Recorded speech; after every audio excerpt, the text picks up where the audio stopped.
Sur les bords du Jourdain, Jean le Baptiste invite ceux qui l'écoutent à se convertir. Alors Jésus paraît. Il se fait baptiser dans les eaux du fleuve, puis se retire seul dans le désert. Matthieu 3, 13, 17. Par ses gestes et paroles, Jésus choque souvent les savants juifs, les pharisiens. Il mange avec les pécheurs alors que tout bon juif doit les éviter. Il pardonne les péchés alors que Dieu seul peut pardonner. Luc 19, 1, 10. Jésus prêche le règne de Dieu est tout proche, convertissez-vous. Il appelle ses premiers disciples, Pierre et son frère André, Jacques et Jean-Philippe.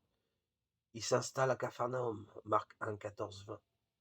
De ville en ville, Jésus parcourt la Galilée, il annonce la bonne nouvelle du royaume de Dieu, il parle en parabole, il guérit des malades, des infirmes, des possédés. Des foules nombreuses le suivent et se demandent, qui est-il celui-là? Marc 5, 21, 43. Quelquefois il franchit les frontières de son pays. Là aussi, il montre par des signes que le règne de Dieu est tout proche. Il admire la foi d'une Samaritaine, Jean 4, 1, 42, ou d'une Cananéenne, Marc 7, 24, 30. La bonne nouvelle sera adressée aussi aux païens.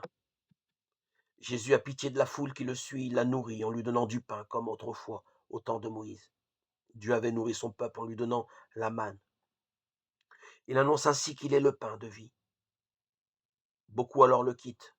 Ce qu'il dit là est intolérable. On ne peut continuer à l'écouter, Jean 6, 25, 51. À Jérusalem, il est accueilli comme un roi par les habitants qui l'acclament avec des branches et lui font un tapis de leurs vêtements. Chaque jour, il enseigne dans le temple. Le ciel et la terre passeront, mais mes paroles ne passeront pas. Mais les chefs des prêtres ont décidé de le faire périr. Jésus célèbre la fête de la Pâque avec ses disciples. Il leur partage le pain. Ceci est mon corps. Il fait passer la coupe. Ceci est mon sang versé pour vous. Trahi par Judas, il est arrêté, jugé et condamné à mourir sur une croix. Les disciples abandonnent Jésus, se dispersent ou s'enferment dans une maison par peur des Juifs.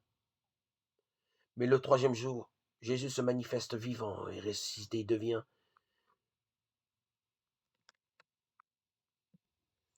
alors évident à leurs yeux que Dieu ne s'est pas trompé. Il a bien manifesté en Jésus-Christ qu'il était son Fils bien-aimé, le messager de la parole. Ainsi, les disciples deviennent des témoins. Alors, le jour de la Pentecôte, Pierre et les apôtres, tout joyeux et sans crainte, annoncent à la foule, ce Jésus que vous avez crucifié, Dieu l'a ressuscité.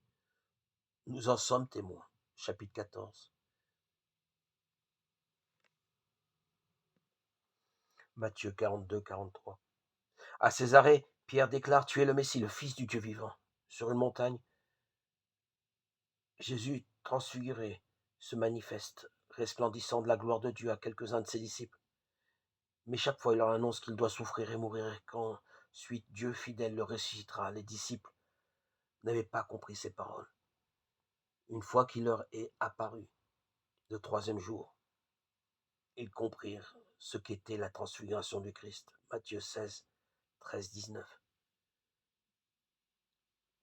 Avec ses disciples, Jésus se met en route vers Jérusalem. Il leur apprend à prier Dieu en disant Notre Père, à vivre comme des frères, à faire preuve de persévérance et de confiance en Dieu. Croyez en Dieu, croyez aussi en moi. Jean 14, 1.